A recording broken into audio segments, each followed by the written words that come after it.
بەڕێز معنجبوری شارەزای ئەمنی و ڕاوێژکاری پێشوو لە وەزارەتی بەرگری عێراق لەگەڵم دەبێت. بەڕێز معن سپاسکە لەگەڵ کوردستان 24 دەگەڵم ئالۆزیانی کە لە سووریا هەیە باس لەوە دەکرێت کە جارێکی دیکە ئەگەری سەرهەڵدانەوەی داعش و مەترسی داعش بۆ سەر عێراق و سووریا هەیە. ئەم مەترسیانە تا چەندە ئەگەرێکی کراون کە جارێکی دیکە ڕوو بدەنەوە؟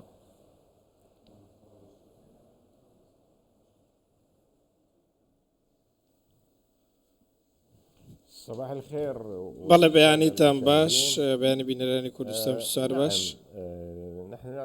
ئێمە دەزانین کە جموزۆڵێک لە سووریا هەیە و جموزۆڵە تا ئێستاش گەرمە و ئۆپراسیۆنی سەربازی هەیە لە نێوان سوپای عەرەبی سووریا و چەند هێزێکی دیکە و جگەلەوەی رووسیا، تورکیا، ئەمریکا بوونی سەربازیان هەیە لەوێ.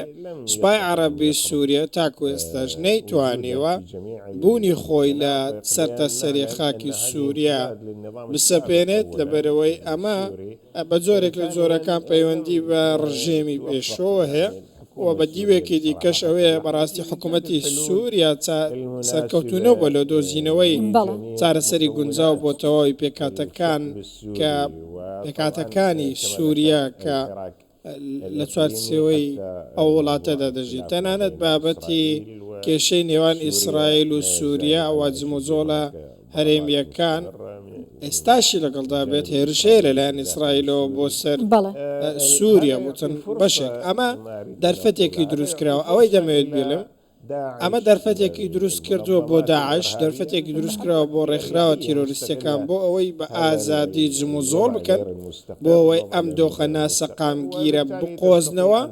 بەمەش دەتوانن سنوور ببڕن و لە هەندێک شوێن جموزۆڵ بکەن. ئێمە ئەوەش دەزانین کە سنووری سووریا و عێراق لە ساڵی 2023 تاکو ئێستا ناوچەیەکە لە ڕووی ئەمنیەوە لاوازە دەتوانرێت لەو ناوچەیە داعش دەتوانێت جموزۆڵ بکە بەهۆی ئەو جوگرافیای لە سنوورەکەدا هەیە جگەلەوەی درێژەکەی زیاتر لە 600 کیلۆمەترە لەگەڵ سووریا. باشە، کەواتە داعش بە خواستنەوەی یا قۆستنەوەی هەلی ئێستایی ناوخۆی سووریا ئەتوانێت مەترسی بۆ سەر عێراق دروست بکات لە ڕێگەی سنوورەکانەوە وەم توانایی هەیە کە بتوانێت ناوچەیەک لە عێراق کۆنتڕۆڵ بکات؟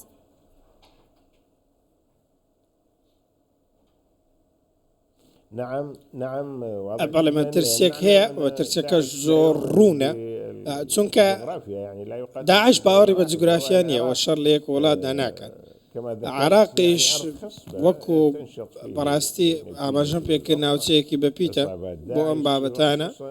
پێشووتریش ئەمەمان بینی و هەرچەندە لە شێوەی گروپی بچوک بچووکە ناتوانن وەکو پێشوو ناوچەی بەرفراوان دەست بە سەدا بگرن، بەڵام ئەم گروپە بچوک بچووکانە دەتوانن بێنە نێو عێراق، دەتوانن چالا جموزۆڵیان هەبێ، کردەی تیرۆریستیان هەبێ. ئەمە زیاتر پەیوەندی بە جوگرافیای ناوچەکەەوە هەیە لەبەرەوەی ئێمە هەندێک دۆڵ و بیابان و ناوچەمان هەیە لە نێوان ئەو سنوورەدا کە هێز ئەمنیەکان بەتەواوی کۆنتڕۆلیان نەکردەوە. ئەمە دەرفەتێکە لە بەردەم داعش لە بەرامبەر ڕێکخراوە تیرۆریستەکان. بۆیە داعش دەتوانێت زۆر بە ئاسانی بێتە نێو عێراقەوە و تەنانەت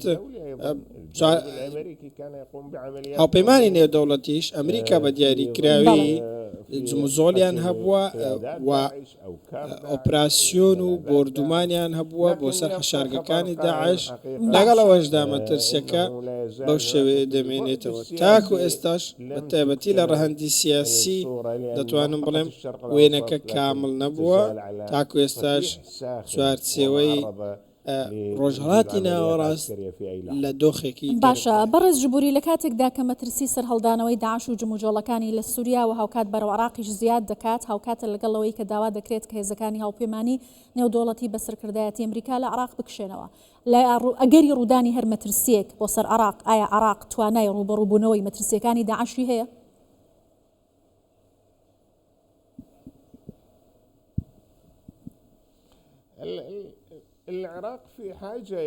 عراق پێویستی بە هاوپەیمانی نێودەوڵەتیە. ئێمە دەزانین کە هیچ وڵاتێک لە دنیادا ناتوانێت بە تەنیا ڕوبڕووی تیرۆر ببێتەوە.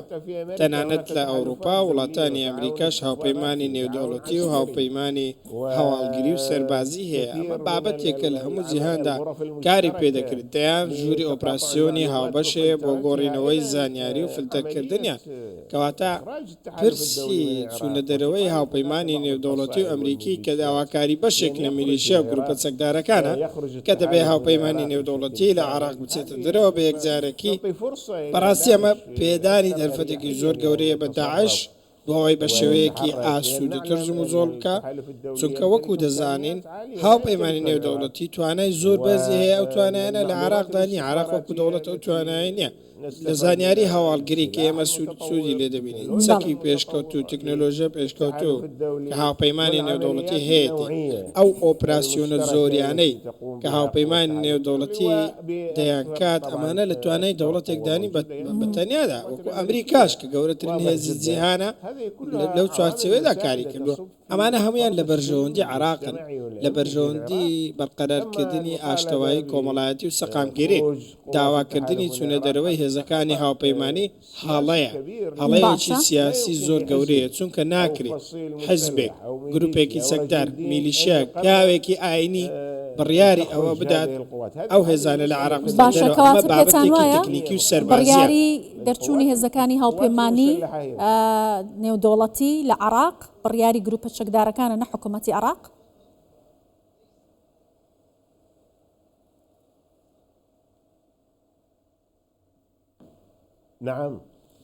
بڕیاری گروپە چەکدارەکانە بڕیارێکی هەڵەشە. حکوومەتی عراقی بە فەرمی هەرگیز ئەو داوایی نەکردو، تاکو ئەم ساتەش بەڵێ گفتوگۆ هەبووە، دانوستانی بەردەوام هەبووە، دووقۆڵی لەگەڵ یەکتری قسەیان کردووە، بەڵام ئەو کارانە تەنانەت بە پێی زانیاریەکانیش لەژێر فشاری سیاسی میلیشیاکان بوو. ئێمە دەزانین ئەم بابەتە زیاتر پەیوەستە بە ویستی ئێرانەوە. ئێران دەیەوێ بە شێوەیەکی زیاتر دەست بەسەر عراقدا بگرێت، دەوێت هەژمونی ئایدۆلۆژی خۆی زیاتر بسەپێنێت بەسەر عراقدا.